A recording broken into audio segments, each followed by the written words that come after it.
Namo Vishnupadaya Krishna Krishnaya Bhutale Srimate Bhakti Vedanta Swami Nityananda Namaste Saraswati Devi Gauravani Charini Nirvishesha Shunyavadi Vasanta Vishatari Namaste Saraswati Devi Gauravani Charini Nirvishesha Shunyavadi Vasanta Vishatari Jaya Shri Krishna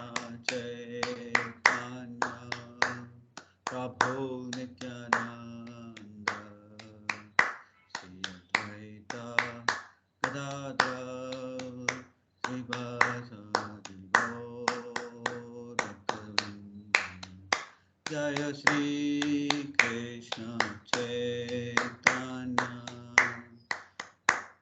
Prabhu Nityananda Shri Advaita Gadadhara Srivasadi Gauravinda Jaya Shri Krishna Chaitanya Prabhu Nityananda Shri Advaita Gadadhara Srivasadi Gauravinda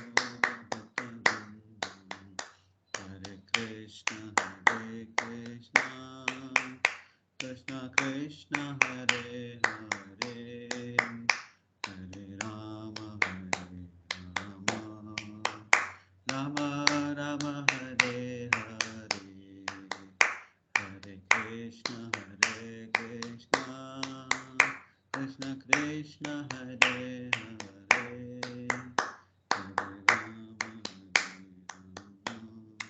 Hare Rama, Rama Hare Hare, Hare Krishna, Krishna Krishna, Hare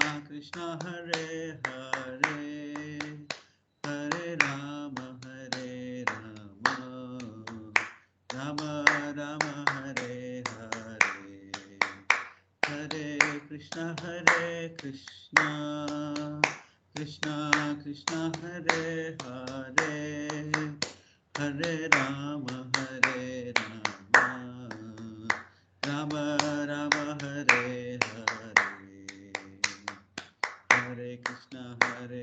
Hare Krishna, Krishna Krishna, Hare Hare, Hare Rama, Rama Rama, Hare Hare, Hare Krishna, Krishna Krishna, Hare Hare,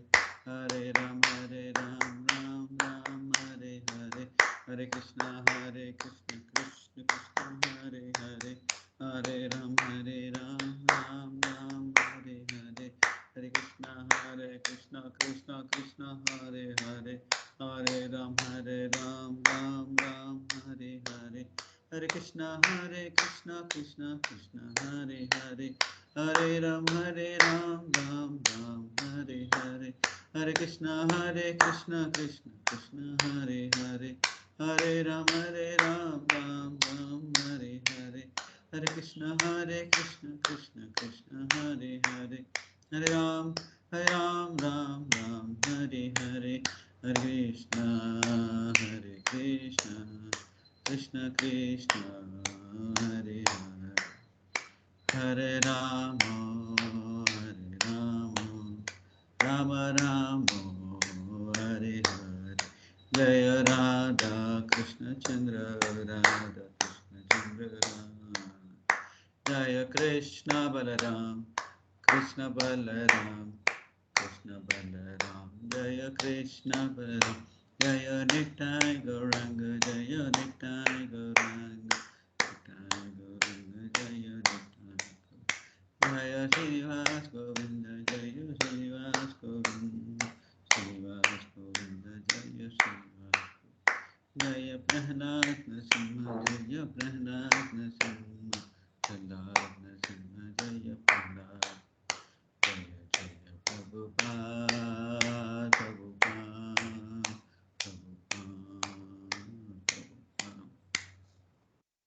Jai Bhor Prem. Jai Vishnupad Paramahamsa Privajagacharya. Ashtotra Sriman is Divine Grace Avai Charanaravinda Bhakti Vedanta Swami Srila Prabhupada Ki Jai Ho. ISKCON founder Acharya, BPT founder Acharya, savior of the whole world, Jagat Guru, Srila Prabhupada Ki Jai Ho. Grandaraj Srimad Bhagavad Gita Ki Jai Ho. Devi Rusi Maharani Ki Jai. Tagore Prem. Hari Hari Bol. Hare Krishna. Hare Hare Krishna Prabhu. Krishna. Hare Krishna Mataji. Shparata Mataji. Hare Ramesh Krishna, Prabhu. Prabhu. Hare Krishna. You are in Chennai or you are in Bangalore now or on the street distributing the books? Today I'm in Shimoga, Prabhu. You are in Shimoga. Shimoga. Okay. Yes. So last time you were in Chennai. Yes, oh, sorry. So you're on continuously I make on. sure attend the classes. Yeah. That's what I'm saying. Still, despite your tours, you're making sure that you're part of the sessions. Very nice to see the same. So Chavi Yes, Mataji, Hare Prabhu. Krishna. You're there. So Lakshman Prabhu, yesterday, Hare Krishna yesterday, Prabhu. yesterday we met right in VK Hill, Yes, right? yes Yes. Prabhu. Yes Yes. Prabhu. So today we are going to have another beautiful session on understanding the intricacies of karma. We are going to understand about karma, vikarma, akarma. In the last session, we had understood about the karma cycle. Okay, how every action has a reaction. We understood about good works, pious acts, and bad works or impious acts. That we have understood. So now, and how also this karmic chain is like throughout many lifetimes, and we also heard about story of King Riga, Dhritarashtra. How they like for lifetimes. The karma gets accumulated, and then they have to either suffer or enjoy like that. So today, next session will be more about case studies and all of this in the last session. Today's session is about what is akarma. Okay, so I will just share my screen.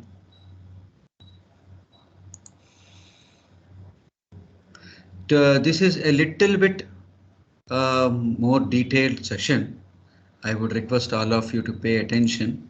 Okay, there is a lot of details are there because this is as Krishna himself has told that kavyorapi mohitaha, even the most intelligent gets bewildered.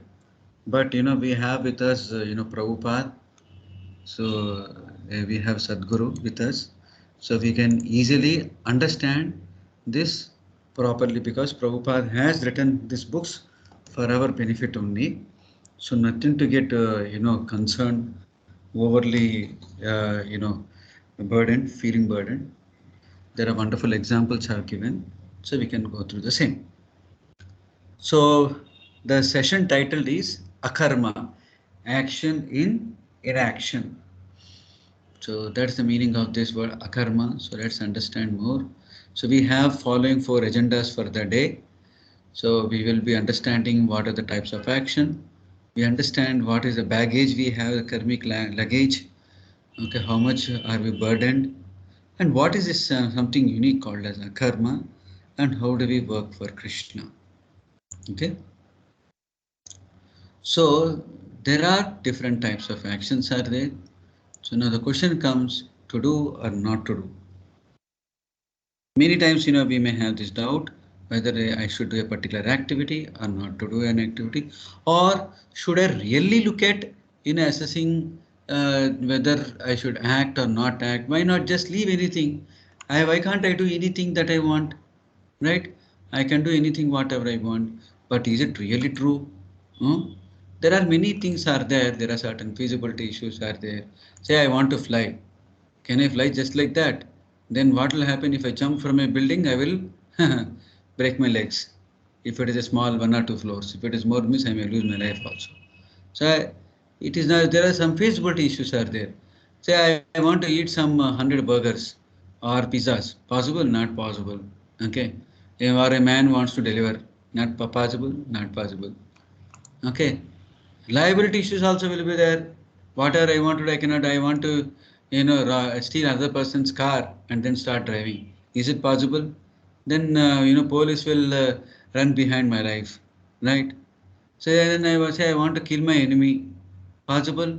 Then there will be serious consequences will be there from the law, and also from society at large. I'll have to face a lot of consequences. Or say if I want to hallucinate myself with alcohol, drugs, and all of those things and other abusive products, then if I go cross beyond a point, I'll also get liable to face the actions of the law. So it is true that our actions are measured, okay, based on the way that we act. There is a liability attached. Some could be good percentage, some could be bad percentage, some could be horrible this thing. So these percentages will keep varying based on what we act, how we act, and how long we've been acting in that particular way. So it is said in the verse. Once again. So it is said. Some issues there, I think. Signing in. Okay. So it is said in the Srimad Bhagavatam 6. You are able to see my screen, Hare Yes, Krishna? Prabhu. Yes, Prabhu. Yeah, because in between Yes. it went to some other Google Sheets link. It went. Okay, okay. So it is said in the Srimad Bhagavatam by the Yamadutas in the Ajamila Vrittanta, when the Vishnudutas and Yamadutas were conversing and debating upon the principles of law, karma, and all of those things and all. Then Yamadutas were saying like this, addressing to Vishnudutas like this. Sambhavanti hi bhadrani viparitani chanaga karinam gunasangosti dehavanna hi akarmakrit. Yamaduta said, O inhabitants of Vaikuntha, you are sinless. But those within this world, material world, are all karmis, whether acting piously or impiously. Both kinds of action are possible for them because they are contaminated by the three modes of nature and must act accordingly. So, you see the words which I am stressing, must act. Whether acting piously or impiously, they should must act according to the three modes of nature. One who has accepted a material body cannot be inactive, and sinful action is inevitable for one acting under the modes of material nature. Therefore, all the living entities, again I am using the word all the living entities within this material world are punishable. See what is the blanket statement which Yamadutas are making? All the living entities in this world are punishable. Why? No, because no living entity can stay inactive. Because the moment you accept a material body, you cannot stay inactive. You have to act. So when you act, you will be forced to act because in certain way because three modes of nature, that is sattva, rajas, tama gunas, are contaminating our consciousness, are influencing our actions, and thus we inevitably act in a way. And when we act in a way, either pious or impious way, one has to suffer according to the nature and extent of the sinful actions. One may be also enjoy the pious activities again to the nature and extent of the pious activities, but both are anyway binding a soul in this material world. So are all actions really authorized? So now we really understood that we cannot just like that act whatever we want. Now we have to look at whether whatever I act is it really authorized? Not necessarily. The Shastras enjoin us that work has to be authorized by the Shastras and Guru in order to be sacrosanct. Shastra means Shashdhatu. We have also discussed this earlier. Shashdhatu means what? That which has the obligatory nature. Shasana means it also comes from the word Shashdhatu. Shastra means weapon, that also comes from Shashdhatu. In the same way, Shastra. Shastra enjoins us that work has to be authorized by it and Guru in order to be accurate and sacrosanct. What happens? What if you don't act against the as against the when what as prescribed by Shastra, but work against the Shastras? Then what would happen? We have to face the music. When I may say that, sir, I am ignorant of law. We have discussed also earlier. Ignorance of law is no excuse. Just because I am not trained in the laws of karma doesn't mean that forces of karma will not act, because that is how the nature of this world is. Like when I am standing on the edge of a building, okay, then I will say I will not fall. Law of gravity will not act. Will it work? No. So law of karma, even if I don't know and if I act whatever I may want, but then the measures of culpability will anyway ensue. So ये शास्त्रविद्यम् उत्सृज्य वर्तते कामकार्तः न स सिद्धिं मवाप्नोति न सुखां न परां गतिम्. It is mentioned in the 16th chapter in the context of the divine and demonic natures. So it is said by Krishna that he who discards scriptural injunctions and acts according to his own whims attains neither perfection nor happiness nor the supreme destination. Okay, so now if you are not following the scriptural injunctions, what happens? As I said, first of all, we'll be culpable. Okay, I'll face the music of the culpability. Some people will say, no, politicians will say, so some police will want to arrest. Okay, let them arrest, let them put me in the jail. I'll get the name and fame. No, not like that. Here, not only culpability, you'll neither get perfection nor get happiness. Neither you reach the supreme destination. So one who discards the scriptural injunctions and acts on his own, actually he's alone. So how do we know what to do and what not to do? So that is again a question which is a puzzling question which even the most intelligent cannot really understand. The verse which mentions about this in the Bhagavad Gita, in the fourth chapter, actually Krishna elaborately explains these aspects of karma, karma, vikarma. Okay, so here he says in the fourth chapter, 16th verse, Kim karma kim akarmeti kavyopyatra mohitaha tatte karma pravakshyami yajnatva mokshase subhat. Even the intelligent are bewildered in determining what is action, what is inaction. Now I shall explain to you what action is, knowing which you shall be liberated from all sins.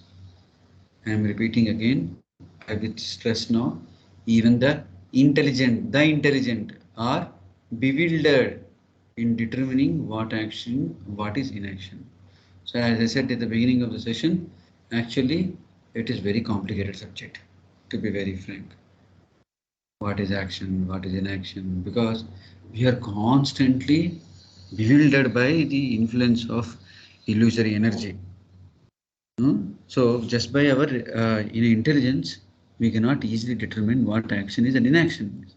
But now Krishna said that he shall explain what action is, and knowing which we can get liberated from all sins. What is the root cause of sin? Anybody would like to volunteer? What is the root cause of sin? Action, Prabhu. Action, bro. Is it action or what kind of action? Bad karma. Hmm? What is the root cause of sin? Vikarma. No. Let us read what is there here. Now I Wrong shall action. explain to you what action is, knowing which you shall be liberated from all sins. So I am also asking again why sin happens actually. Wrong action. Huh? Okay, wrong action, but why wrong action? Not as per dharma, or So we are basically doing we are not some aware. actions. So basically we are not aware. Koti. So now if somebody is not aware of law of gravity, assume there's such kind of a unique person is there who is not aware of law of gravity, and is standing on the tip of the building, what will happen? He'll fall, right? Now, if a person is aware there's law of gravity is there, now if I stand on the tip of the building, I may fall. So I will not do that. I will desist from going and doing that. Then it means that it is knowledge. Because of lack of knowledge, one acts impiously, right? One acts sinfully. So now Krishna is going to help us understand. So this intelligence, if it is a guided intelligence, then we will become the most intelligent. Okay. So what are the types of karma which we have? Let's understand that. Karmano hapi bodhavyam, bodhavyam cha vikarmanaha, akarmanascha bodhavyam, gahana karmano gatihi. So the intricacies of action are very hard to understand. Therefore, one should know properly what action is, what forbidden action is, and what inaction is. Actually, in one place, I think here only in the fourth, I will, if we have time, we will a little bit examine this purport. We will not miss the flow of the presentation. If we all have time later, we will see. It's a wonderful purport. We should all read this. Actually, we all think that many times Krishna consciousness means morning I will do one some few rounds of japa, go take darshan of Lord in our whatever deity room we have, and then go back to our work. Not like that actually. Krishna never mentioned that Krishna consciousness means only limited time Krishna consciousness. So there is a very deep subject is there. Here we will be able to properly understand on the fly. I am a businessman, I am acting in some way. That action, whether it is proper action or forbidden action or inaction, I will be able to analyze. So let's move on. So there are types of karmas now we have understood. There, there is prescribed action or karma. There is vikarma, forbidden action. Akarma, which is a sterilizing action. So there are three types of actions are there: prescribed, forbidden, and sterilizing. Prescribed is somewhere it is prescribed. Forbidden is also said to be that it is forbidden in the Shastras. And then there is this akarma. We will understand what is the akarma little later in the session, which is sterilizing action. Let's first understand karma or prescribed duty. So, actually speaking, karma is based on gunas. Materially prescribed duties are duties enjoined according to one's psychophysical condition under the spell of the modes of material nature.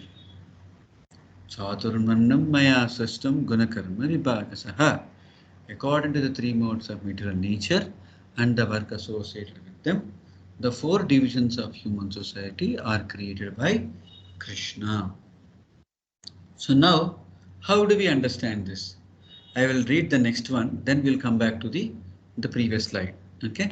The next slide says like this. There are three types of prescribed duties. As far as prescribed duties are concerned, they can be fitted into three subdivisions, namely routine work, emergency work, and desired activities. Routine work performed as an obligation in terms of the scriptural injunctions without desire for results is action in the mode of goodness. Work with results becomes the cause of bondage. Therefore, such work is not auspicious. Everyone has his proprietary right in regard to prescribed duties, but should act without attachment to the result. Such disinterested, obligatory duties doubtlessly lead one to the path of liberation. We'll go back one step back. Here, materially prescribed duties means these are first of all material duties. So now today I am washing my clothes. Today is Sunday, or today I am helping to mend the house, or today I am teaching the kids. Kids are going to have exams, or things like that. Or I'm just doing some errands, going to the supermarket and buying some stuff. So there are material duties that are enjoined according to one's psychophysical condition. Even when we are doing interviews, we all have that experience, interviewing so many candidates to fill positions in our organizations. We actually see how that person's not only is only aptitude, not only we test, we also test his attitude, right? Both aptitude and attitude we test, and we see suitability of that person based on his, whatever he explained, whatever he talks, we put them in an appropriate position. Maybe some 3, 4 positions are open. Maybe I'm getting a candidate. I will see the candidate and accordingly I will do the fitment. Right? So similarly also, now when we are doing a karma, we have prescribed, there is a prescribed duties is based on one's gunas. What are gunas? Anybody would like to say?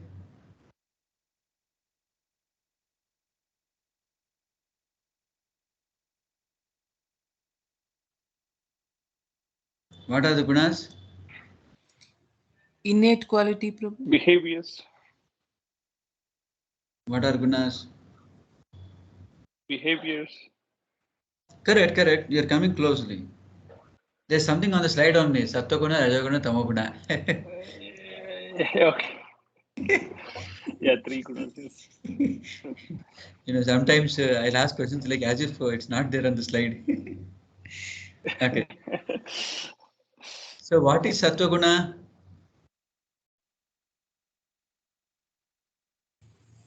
So a person who is in Sattva-guna. Poise nature. Mode of Ah, goodness, Prabhu.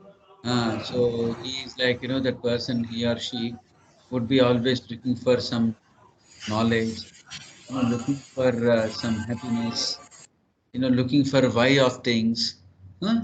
So that kind of a person is a Sattva-guna person. A Rajoguna person is what? He always want to act, he works more than act, more than thinking. So that kind of a person is Rajoguna, lot of action without thinking sometimes also. Maybe he'll be thinking also, but because he has intense desires to achieve something, he wants to build more than Burj Khalifa. Okay, something like that, or some big desires he has of enjoying his own senses and ideas in a very complicated manner. So that is Rajoguna. Then Tamoguna is what? Always I want to sleep some 20 hours in a day. So that is all laziness, no knowledge, no action, simply this one. So based on the nature of a person, so now a person is there who is like an office boy, an office assistant is there. So this person, he has no great intelligence. He can only do some simple work in the office. We cannot give him some work wherein he'll start feeling that he's an unproductive person, lack of confidence will come, and then he'll become depressed and he'll get into depression, right? We will give him according to his nature. So similarly, Shastras also have prescribed the duties based on one's nature. There are, again, we said in the duties also there are three types are there, which are routine, emergency, and desired. Okay, and something which is we acted without desire for results, that action is in the mode of goodness. Something where I want results, I want results, I want results, that Rajoguna, that is bonding. Okay, and but should act and therefore such work is not auspicious. Everyone has his proprietary right in regard to prescribed duties. Even a battle of Kurukshetra was waged by Krishna just because one has a right to do his prescribed duties. Right? Pandavas were not allowed even to rule just 5 villages, right? But should act without attachment to the result. Such disinterested obligated duties doubtlessly lead one to the path of liberation. So duty has to be done despite difficulty. This is another thing. In the proper discharge of duty, one has to learn to tolerate non-permanent appearance and disappearance of happiness and distress.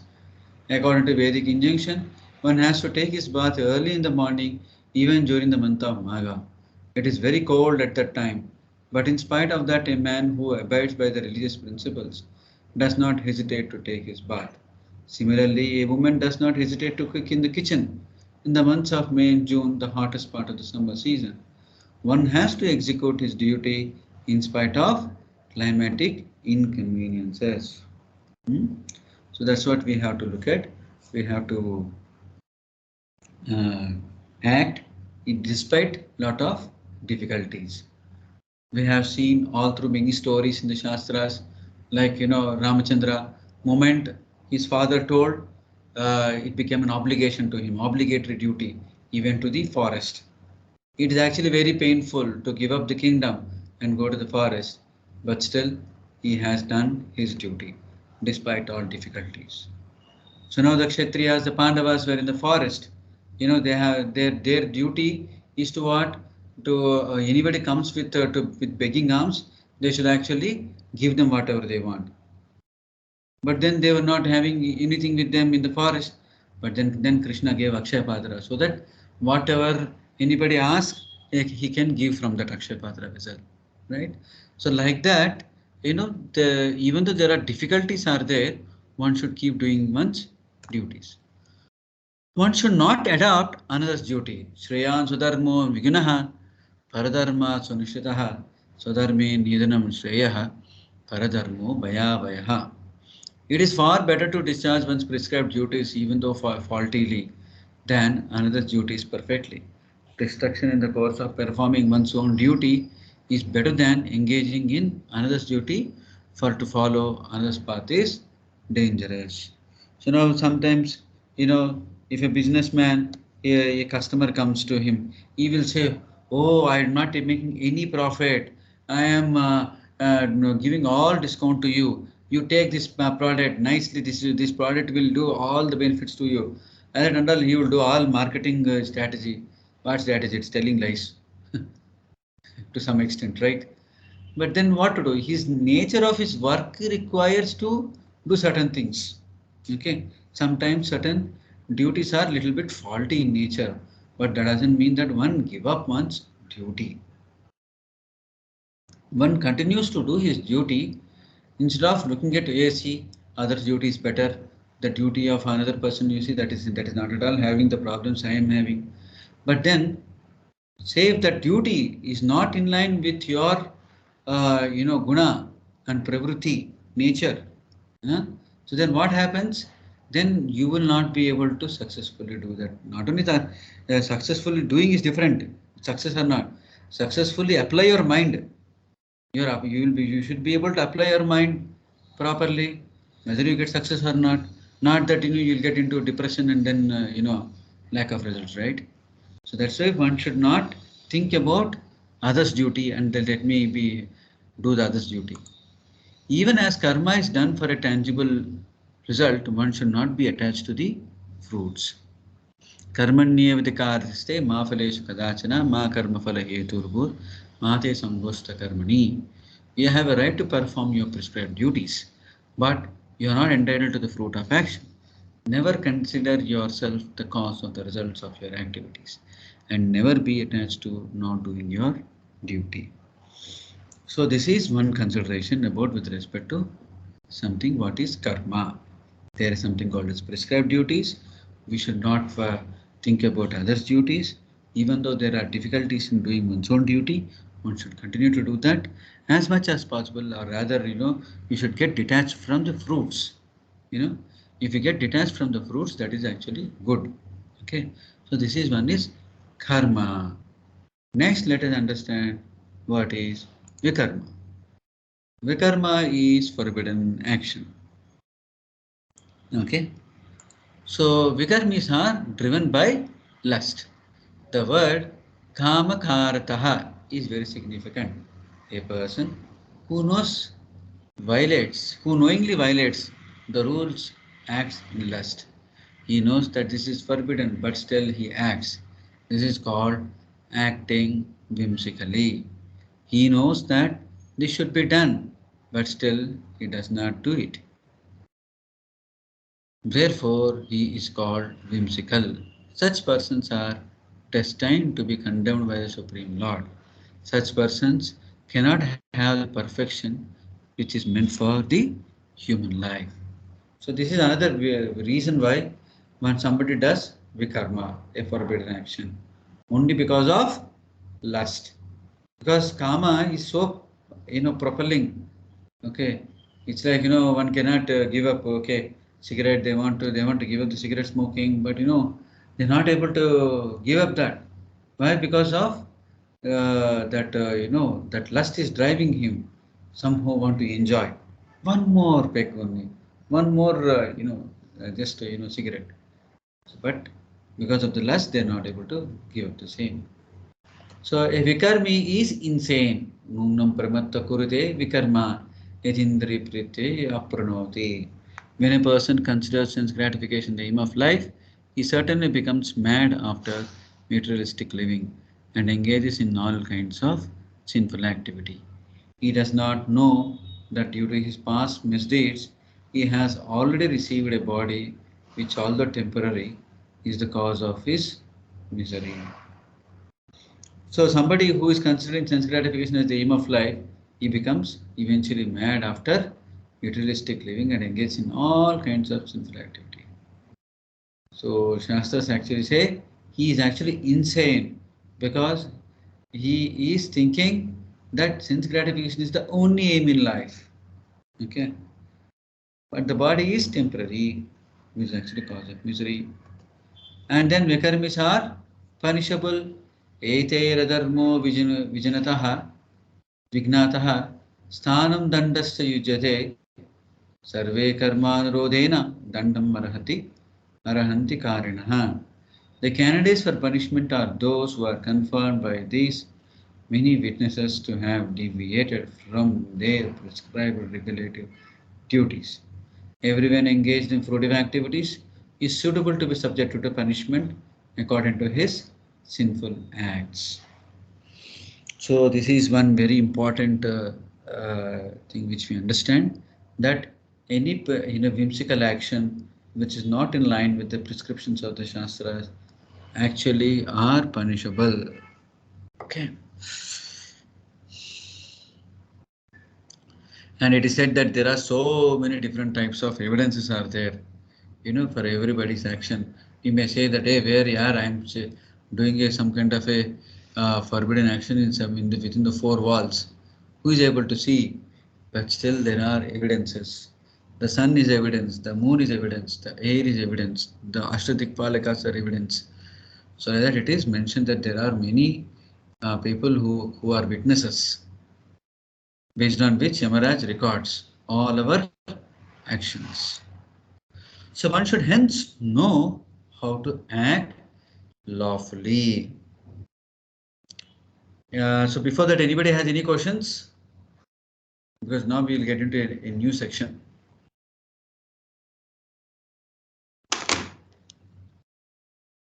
No problem. No questions? Sure? One second. No questions. Okay. Sorry. So we'll move on to the next section. So one should know how to act lawfully. Okay. So how do we know that? Tasmat shastram pramanam te karya vyavasthito natva shastram vidhanoktam karma kartam yaharhasi. One should therefore understand what is duty and what is not duty by the regulations of the scriptures. Knowing such rules and regulations, one should act so that he may gradually be elevated. So this is a very important thing, that one should know what is prescribed by the scriptures, and not only that, one should act so that one should get elevated. We also understood in the past sessions that human life is endowed with beautiful intelligence, beautiful knowledge, wherein we can get out of this bonding nature of this word, right? So even if we know and abide by the laws of karma, we will accrue karma for any action. So let's understand this. How is this? According to one's sinful activities, he should accept a program of atonement. As mentioned before, there are different atonements for different sinful activities. In any case, before death, one should perform atonement so that he does not carry sinful activities into his next life and have to suffer them. If some atonement for our sinful activities is not performed, nature will not excuse us. We will have to suffer the effects of our sins in the next life. Such bondage to one's material activities is called karma bandhana. So we have understood last time that what are the different stages of reaction of karma. Can anybody remember from the previous session?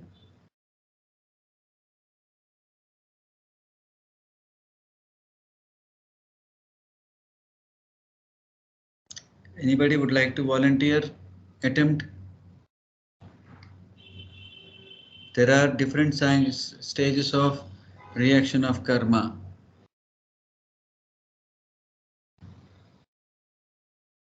We said as bija, seeding, then next it comes is kutastaha, falonmukaha, prarabdha.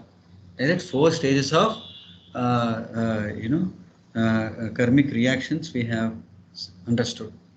So now, moment we have done one kind of a karma, there is a reaction getting created. Say that karma means some good karma.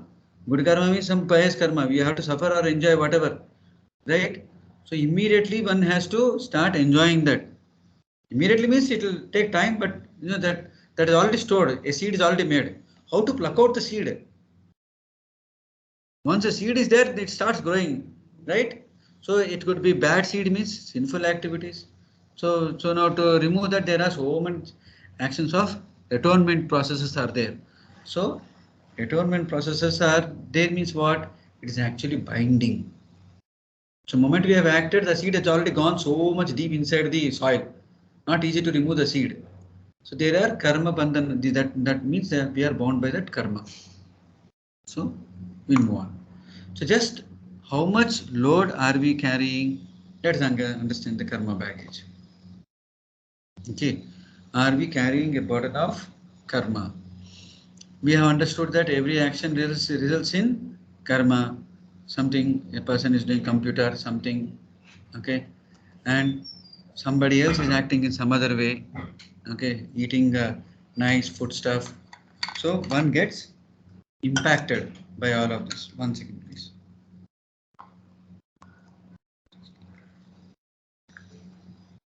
No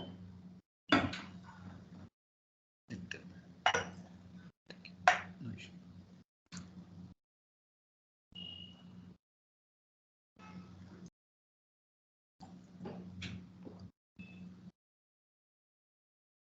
Sorry. So every action results in some kind of a karma, and that gets into some kind of a building block, right? And these reactions get accumulated. How will they get accumulated? Is it only in one life? So we see small blocks we are creating. We slap a person, we eat heavily, or we do some business work, get some reactions. All these cumulative reactions will not just be only for one life. It will go on life after life, life after life, life after life, and life, and it will become a big castle, right? So in middle existence, a living being creates his own chain of routine work and enjoys the good and bad effects of those actions life after life. So this is a very strong bondage we are talking about. So how do we annul this mammoth bag of karma? How do we remove the seed altogether?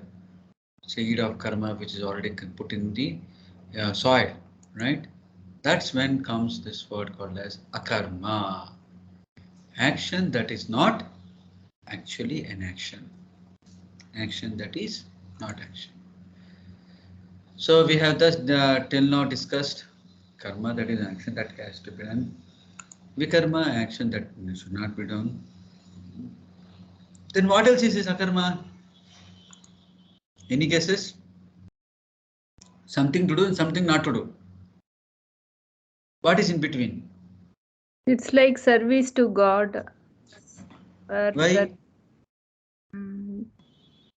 there is no there is no reaction for that. So now probably Mataji, you are working. Where are you working, Mataji? JP Morgan. Okay, so you are working in JP Morgan Chase. Yes. Okay, so you are doing probably some financial analysis or something like that for the Yeah. shares and all of those things, right? Mm. So what is that karma or akarma? How do you make it akarma? No, I should not expect the reactions. Result, sorry. Mhm. As a matter of duty, if I do and do not expect any results, then it is a karma. Mhm. Is that sufficient? Okay, let's move on. Let's see. कर्मण्यकर्मयः पश्येत् अकर्मणि च कर्मयः सा बुद्धिमान् मनुष्येषु स युक्तः कृत्स्नकर्मकृत्. One who sees inaction in action. We are acting. While doing acting, there is something inaction is there. We have to see that inaction. And sometimes we are not acting. When we are acting, when you are not acting also, we should actually see that there is some action in that. So that person is intelligent among men. Here, we are not talking about karma vikarma. In karma, not doing karma, we have to see. That is called as akarma. One who sees inaction in action and action in inaction is intelligent among men, and he is in the transcendental position. Although engaged in all sorts of activities. Now somebody may say, Prabhu, you are talking so much theoretical knowledge of Brahmana, Kshatriya, Vaishya and all of those things. Nowadays, where are those things? After the session is over, tomorrow I have to go to my office. How do I implement? So Krishna is saying, all the engaged in all sorts of activities. Okay. A person who is able to see inaction in action and action in inaction is intelligent among men. Hey, how do you understand this? Okay. There is good karma, that is nothing but punya karma, which is binding, bad karma, papa karma or vikarma. Then there is akarma or no karma. The word akarma refers to activities which have no reaction at all. In the execution of akarmic activities, there may appear to be some reactions, but in actuality there are not. When we work under the directions of Krishna, this is actually the case. There are no reactions. If we take it upon ourselves to, when we work under the direction of Krishna, this is actually the case. There are no reactions. If we take it upon ourselves to kill someone, we are subject to capital punishment by the state government. Our actions are then called vikarma, for they are against prescribed actions. If, however, the government drafts us into the army and when we engage in battle and kill someone, we do not suffer the reactions, and this is called a karma. In the one case, we are acting according to our own whims, and in the other, we are acting under the direction of the government. Similarly, when we act under the direction of Krishna, our actions performed are called akarma. So that kind of activity has no reaction. So we are acting, we are working in a JP Morgan or whatever. Okay. So but when we are acting, that we are acting into the direction of Krishna. So when there is a direction, then that action also becomes akarma. Just not being attached to results is also good. That is also karma yoga. Then that how to make it akarma? That has to be done with the consciousness. Okay. So what actions constitute akarma? Let's move on to understand. Any authentic action done for the pleasure of Guru and Krishna is akarma. So now done for means again there is a motive is there. That motive is not self motive. Motive is to please Guru and Krishna. Then there is no reaction to such actions. So the consciousness is important. Now, say for example, somebody has nicely learned Kirtan. I heard no, our first group of devotees who have finished training. They have finished their training. The first batch is they are getting ready. So now they have learned nicely how to play either Kartala or Mridang.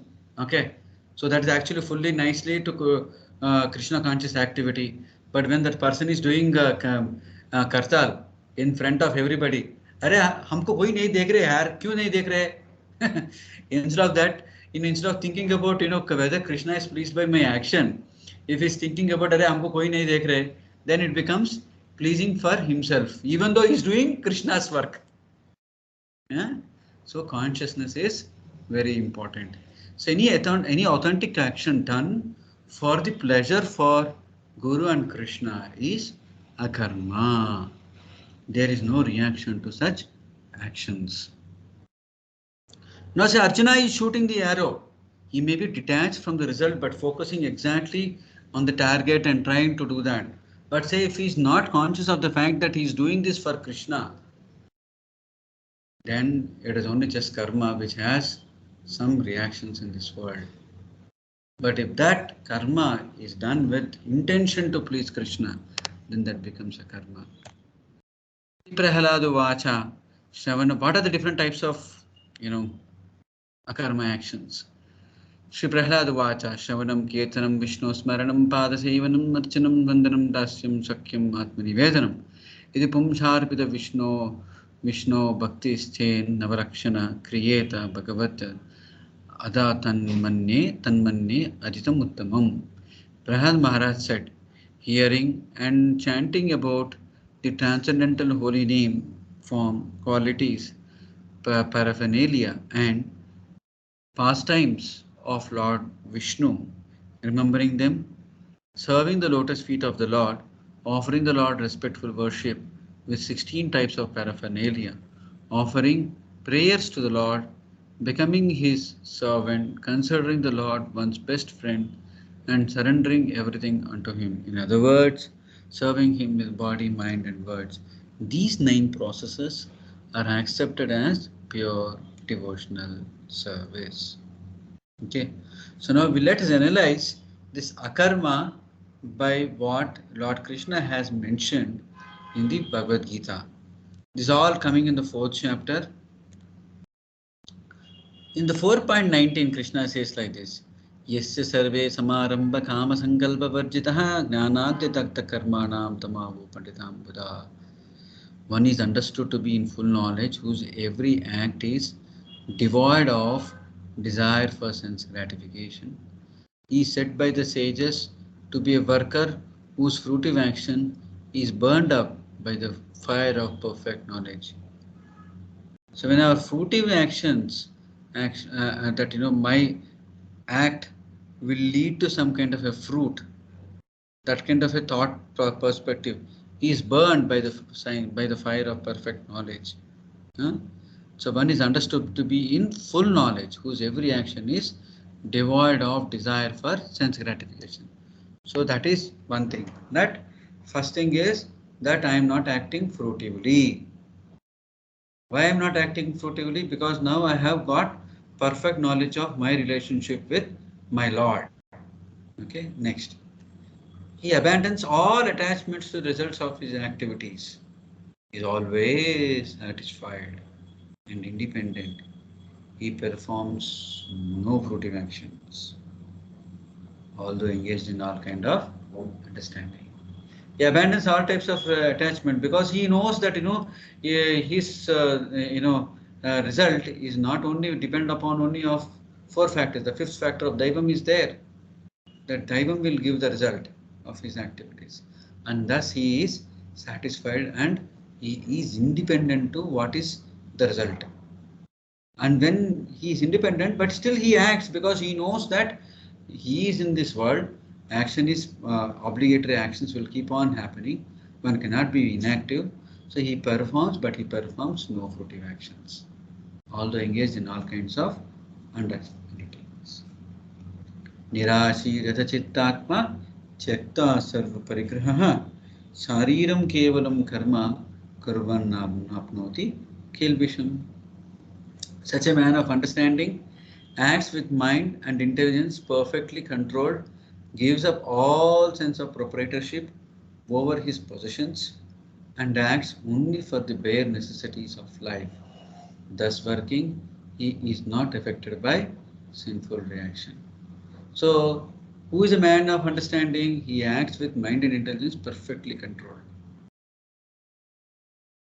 He acts perfectly controlled, gives up all sense of proprietorship over his possessions, and acts only for the bare necessities of life.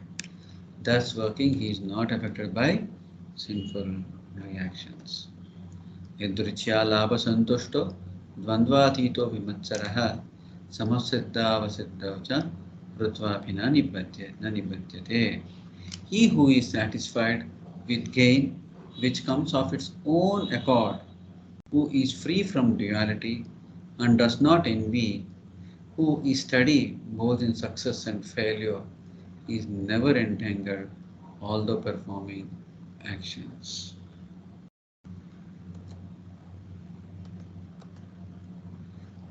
The work of a man who is unattached to the modes of material nature and who is fully situated in transcendental knowledge merges entirely into transcendence. So even when we are acting, every time acting. So but that action, if it is, so when we am situated in transcendental knowledge, I am always in unattached to the modes of material nature. We also saw that modes of material nature will impel us to act, in one way, pious way, impious way, and all of those things. But if we act with transcendental knowledge, we are always in transcendence. So now let us understand what are the characteristics of akarma, so that this it looks little bit hazy still now. Now let's understand following are the characteristics of akarma. What are they? It pleases Krishna. Benefactor of the action is Krishna, and we are part of Krishna. If Krishna is pleased, so we are also pleased. Not that result has come good, bad because of the time pleased. No, I am pleased because I am acting with the mood that by whatever I act, it is going to please Krishna. So the actual benefactor of all of my actions is Krishna, and the result is to be offered to Krishna, not for oneself. Okay. Result is not absolute. By being pleasing or not pleasing, it's not because of result. The service in itself is satisfying. Because when I do the service, I know by the mere action, Krishna is actually satisfied. The result actually is less significant. Now, pleasing Krishna is more important than the duty. Sometimes duty comes in mind in between doing action. Sorry, doing satisfying Krishna. So pleasing Krishna is most important. By pleasing Krishna, all that is to be done is already done. So this actually karma eventually is that's our true nature. The spirit soul is eternally engaged in akarma actions. Actually, when we are fully in akarma, no duty shall bind us. Confusing? Please keep your confusions and write your questions. I'll answer. Akarma is curative, burns away all the existing karma over time, and is also preventive. It develops immunity to any fresh stock of karmic reactions. So let's understand what is work for Krishna or akarma in action. No work should be done by any man except in relationship to Krishna. This is called Krishna karma. One may be engaged in various activities, but one should not be attached to the result of his work. The result should be done only for Krishna. Say, if I stop with only result, I should not be attached with the result.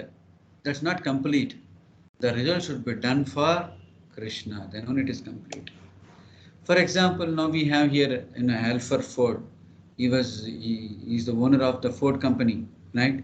For example, one may be engaged in business, But to transform that activity into Krishna consciousness, one has to do business for Krishna. If Krishna is the proprietor of the business, then Krishna should enjoy the profit of the business as well. There are companies in this world, people know, like this Bosch is there. 97% of the profits of Bosch are used for social works in Germany. Are you aware? I don't know whether you are aware or not. There are organizations who are putting profits into completely into social activities. If that is possible, why not, put it for, real social cause, which is, making the entire society connected to Krishna. So if a businessman is in possession of thousands and thousands of dollars, and if he has to offer all this to Krishna, he can do it. This is work for Krishna. Instead of constructing a big building for his sense gratification, he can construct a nice temple for Krishna, and he can install the deity of Krishna and arrange for the deity's service, as is outlined in the authorized books of devotion service. This is all Krishna karma. If however one is not able to consider a temple of Krishna, for Krishna one can engage himself in cleansing the temple. That is also Krishna karma. Simple things, right? One can cultivate a garden. Anyone who has land in India, at least any poor man has a certain amount of land, can utilize that for Krishna by growing flowers to offer him. One can sow tulsi plants because tulsi leaves are very important, and Krishna has recommended this in Bhagavad Gita. Patram pushpam phalam toyam. Krishna desires that one offers him either a leaf or a flower or fruit or a little water, and by such an offering he is satisfied. This leaf especially refers to the tulsi. So one can sow tulsi and pour water for the plant. Thus even the poorest man can engage in the service of Krishna. These are some of the examples of how one can engage in working for Krishna. So, to summarize, what is akarma means one simply has to fight for Krishna, work for Krishna, eat for Krishna, live for Krishna, and dedicate all activities to Krishna. In this way, one becomes the highest yogi and the highest sannyasi. That is the secret.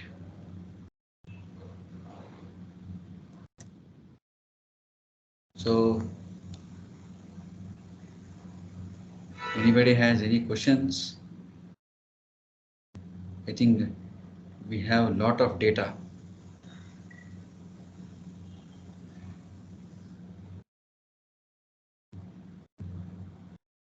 Lakshmi Prabhu? Yes, Prabhu, like it's quite difficult to digest because we are in material world. Practicing it is quite challenging. Though we are doing on a daily basis, as you mentioned, I'm doing chanting, I'm reading books. But when it comes to working in corporate world, without looking for result, understood to keep Krishna in all the actions, but when it comes to results, that's where like it's quite difficult to digest, like how we can get into practice, because I'm not being in that practice, so thinking in that way. Though, as you mentioned, I'm chanting, I'm reading books, I'm doing surveys, but getting into this mode, what I should be doing it actually. So there are various ways of doing it. So when we say here we have to act in such a way that it pleases Krishna, right? So Krishna already told in the 12th chapter, Bhakti Yoga chapter, what pleases him. Anapeksha, Sujir Daksha, Udasi, like that, so many qualities are mentioned, some 30 qualities are mentioned in the 12th chapter. These are all something which are very dear to Krishna, it seems. So when we act with these qualities, so we have pleased him. Okay, now say for example, a circumstance comes in our office. Okay, today is say first week of December. Okay, somebody got some extra perk. My own colleague next to me. Okay, I know that he has not worked. I know that he has played politics. Okay. Normal reaction would be what? I'll be envious. Or if he is a yogi, he is be least bothered. But say if he is a devotee, devotee says that action of Krishna in every hand. He sees that if other person is also getting some kind of a extra perk and not me, means there is an action of Krishna. Because Krishna is the supreme sanctioner of everything. So he sees Krishna's action in that. Then what he does, he nicely goes and instead of being envious, he will just say, you're very fortunate, because of Krishna's mercy, you got a very nice, what you call, increment or some incentive you got. Like that you will tell. So then that person also is happy. He'll stop playing politics with you. Right? Just think about it. How acting with good qualities will help us more and more getting into the consciousness of akarma. Like that. Yes, Prabhu. Thank you. Any other questions anybody has? These verses, which is there in the chapter of 4th chapter of Bhagavad Gita, one has to very carefully read them. Yes, Devesh or Prabhu, Pushparata. lot of questions. I'm Chavi. One question regarding my duty towards as a motherhood for my child. If I am doing everything, whatever is possible from my side, and if the child is reacting in a different way when she is not understanding, and he's then what should I understand? This is the Krishna's uh, means will that they are not understanding or reacting like that. Hmm. Hmm. Hmm. How should I how should I manage it? Rightly said. So now we have as a guardian, be it as a teacher, as a mother, as a father, no? As a guardian, we have a responsibility towards our wards, right? So when we are acting in their own good, for their own good, we are acting. But then the reaction is coming as something else. So now then there are two ways of looking at it, which are in a proper Krishna conscious way I'm talking about. One is that okay, the way they are reacting those words is for my own internal purification. Say somebody the word is not listening, is again accusing, hey, you're not done sufficiently to me. Like that they are accusing. So that is for my own internal purification to get detached from this world. But then I have a duty to act properly. What is the duty I have now? I have to guide my word properly. Now I should apply my intelligence more and more.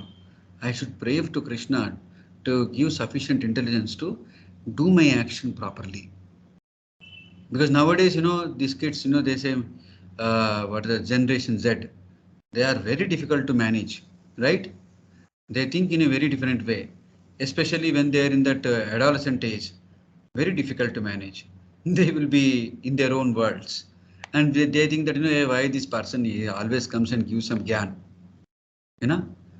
They think that they know everything. It's Right. very difficult to manage. Definitely, we keep talking to many parents who are in our Krishna life community. It is difficult, definitely understandable. But still, we should apply our intelligence. Krishna is there in the child's heart also. Krishna is there in my heart also. Ultimately, he can bridge the gap. So we have to have an intense prayer to get the right intelligence to understand their minds and say something which they get properly directed. Having said this, once I also heard from our senior vice president, Chanchalapati Prabhu. I am a brahmachari. I cannot give a proper direction in that direction, but at least he's a grahastha. He has a daughter, a grown-up daughter. She was, now Manjari Mataji, she's like doing a lot of service, very active service she does. But at one point in time when she was studying, I think in Bishop Cottons or something, I don't know, one of those Christian schools. There were this lot of thing about atheism, communistic ideologies. So she used to argue with Chanchalapati Prabhu for days, months. How being atheism is right. You know, uh, so CPP was saying, give them their freedom. Eventually, they'll come to know, they'll understand that what we are doing, our path is right. So there, it is difficult to judge how much freedom to give. That's where we have to also pray to Krishna.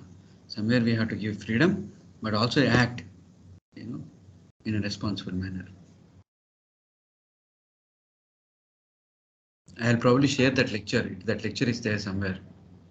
Yes, Punyamati. Yes, Prabhu. So, you mean to say for any individual, may it be kids or any person who has a little bit of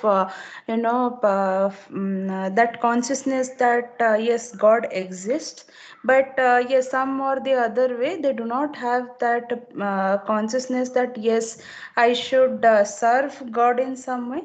We should give them that freedom, but only I think what we can do for them is that we pray to Krishna that yes, please guide them through Can their you repeat life. once? That is it. Can you repeat once? Yes, Prabhu. So like Prabhu, you said now, right, that we should give them freedom and at the same time pray to Lord that please guide them through, please give them the direction that they can understand that what should be done.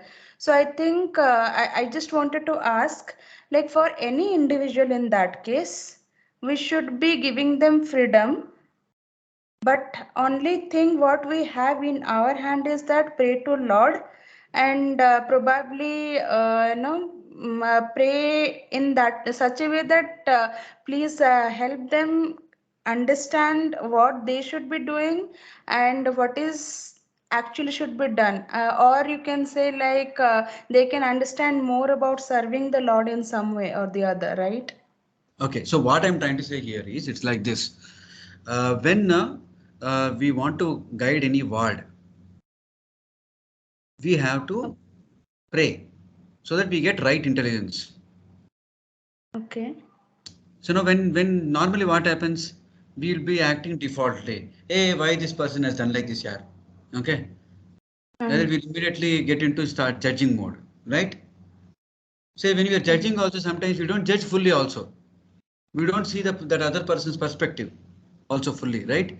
Because of lack of appropriate intelligence. I don't say lack of intelligence, lack of appropriate intelligence. Because appropriate intelligence is required to judge the circumstance fully, Mhm. right? So now to do that, why I should be prayerful? If I am prayerful, I will be able to answer rightly so that you will be able to understand, Mhm. right?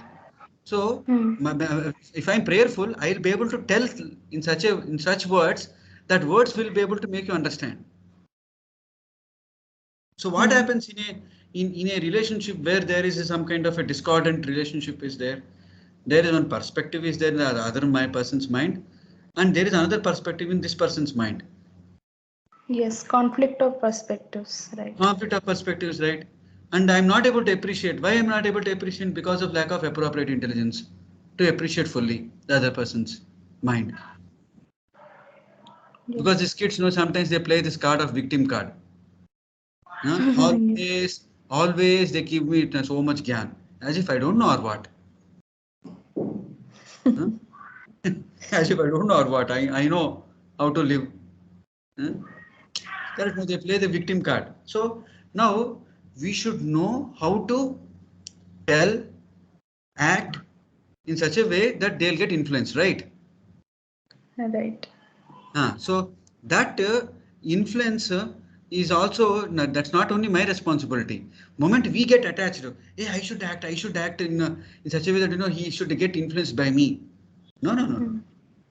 Now I'm first of all acting on behalf of Krishna. That's all. I am acting on behalf of Krishna. Now then I will act I'm praying to Krishna that you make me act in such a way that other jiva gets proper guidance. Right. Now, despite of all of those things, still that person will have freedom. Now you see Dhritarashtra. Who is guiding Dhritarashtra?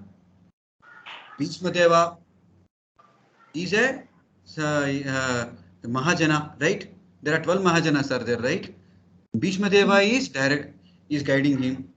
Who else is guiding him? His own another brother. Who? Vidura. Who is Vidura? Yamaraj himself. Another Mahajana. Okay. Next, who else is guiding? Sanjaya is guiding. Who is Sanjaya? He is also disciple of Vyasadeva, pure devotee. A great and pure devotee Sanjaya. Who else is guiding? Krishna is coming and telling, hey, don't waste this war. 4 people have guided. But still Dhritarashtra was not able to give up his attachment to his useless sons. As a result, he had to see such a bloodshed. Right? So that is what is called as doing as a matter of duty. We should do it as a matter of duty. We should pray to Krishna that I do my job perfectly. I should be also intelligent. I should be smart. I should look into all the details. What the relationship requires to be ensured that relationship goes on. Still, despite all of our humble and honest attempts, if it does not happen, ultimately the freedom of the person is there. You cannot bind a person by tying the ropes, right? It's not possible. Because Krishna himself has given freedom to every jiva to act. So that's what I am trying to say. Got it, Prabhu. Clear.